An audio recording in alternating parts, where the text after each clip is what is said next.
Now, when it comes to painting furniture, cabinets, woodwork, there's something I hear all the time, and it's this. How can I get a really glass-like finish without any brush marks? Well, I'm going to tell you how it's done coming up next.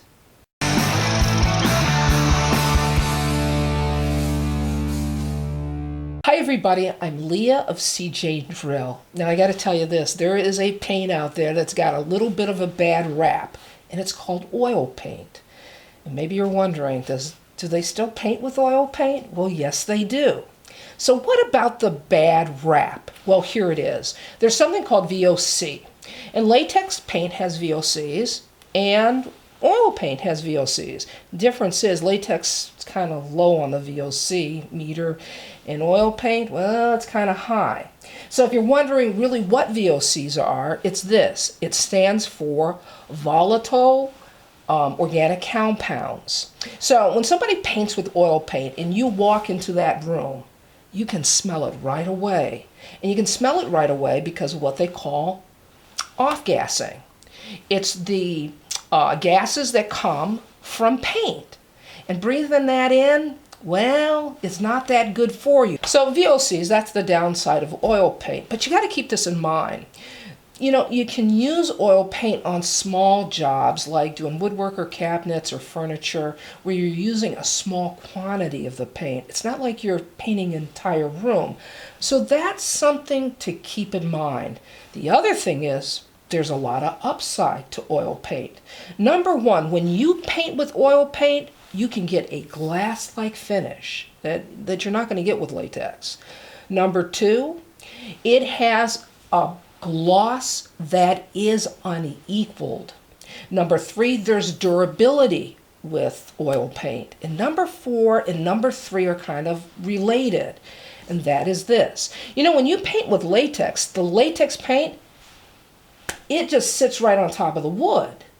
But when you paint with oil paint is absorbed. It soaks into the wood. It grabs onto fibers in the wood and it becomes part of the wood, which is why oil paint is so desirable in terms of durability. Now, what I've done is I have a sample here of something that I painted earlier. On this side is latex, and I used a paint conditioner with this paint, okay, to get it to try to lay down. But I want you to take a look at the opposite side. This is where I used oil paint, and I put a paint conditioner in this paint as well. There's a big difference. Look at how absolutely glass-like it is. So let me show you how to paint with oil paint. So to get a fine finish with oil paint, you have to start with a good brush. This brush here is part China bristle, but it also has ox hair. And ox hair is superior for laying down oil paint. Next, we have what's called a tack cloth. That's what this is here. It's going to help get the dust fibers off of the surface. Next, you want to use a paint conditioner. Now, there are many paint conditioners you can go with, but Penetrol is what I've used most of my life. And last, you'll want to go with 220 grit sandpaper. Now, what I'll do is I'll put a link in the description below to all of these items so that you can check it out for yourself. So we're going to start by using a piece of primed baseboard. That's what we have here. It's already been primed, but now we have to sand it. And we have to sand it using 220 sandpaper. That's what I have in the sander. And we're going to want to move in the direction that the grain is going. So we're going to be moving this way.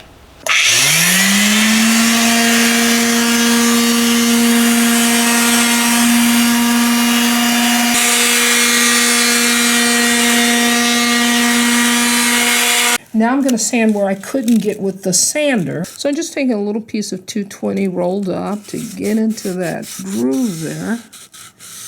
There we go. Now that it's sanded, we have to clean all this dust off because see this right here? Even though it's very fine dust, it's the enemy to a fine finish. All those little particles will get in the finish and, well, to be honest, won't look good. So I'm just using a dust brush to clean up the dust. Now, our next step is something that we cannot skimp on, and that is you want to use what's called a tack cloth. That's what this is. It looks like cheesecloth, but it's treated with a tacky material to get every last piece of dust off the surface. So our tack cloth has done its job. It's removed all the dust. So this is our oil paint here that I'm going to be using, all right? Now next I'm going to use a paint conditioner. This Penetrol, I gotta tell you, I have been using it for years. It takes the drag out of a brush, okay? What I mean by that is sometimes when you paint with oil paint, it's sticky. It's not smooth. And this will really take the drag out, and it really helps the paint lay down well. So there's our paint there. It's not much, so I don't have to really add too much of the paint conditioner. I'm just going to add a little bit, and I'm going to eyeball it here.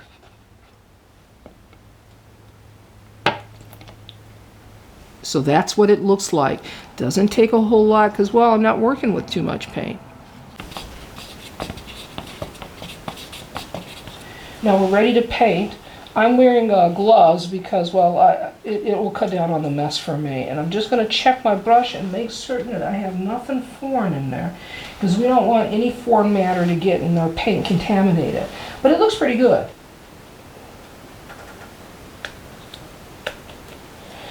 And I'm going to want to go again in the direction of the grain.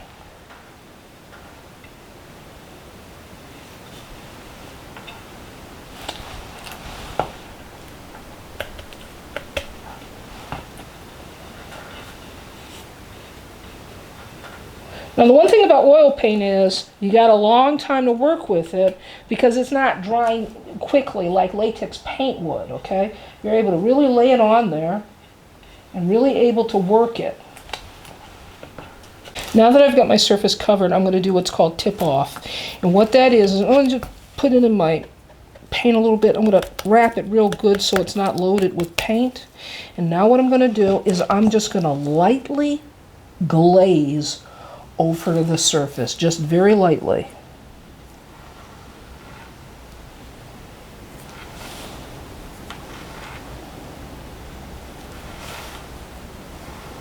So the piece that we just did is drying, and I brought back the piece that I showed earlier, the sample where you could see the latex versus the oil paint that we did. So on the surface, maybe this looks like a latex paint versus oil paint video, but not really, and this is why. You know, oil paint really does have its place in the painting world. And not only that, people are so far removed from oil paint nowadays that if you have to do a project that requires oil paint, maybe you don't really know how to work with it. And hopefully this video helped you feel more comfortable with the idea of using oil paint for certain projects. This is Leah saying you can do this. See you next time.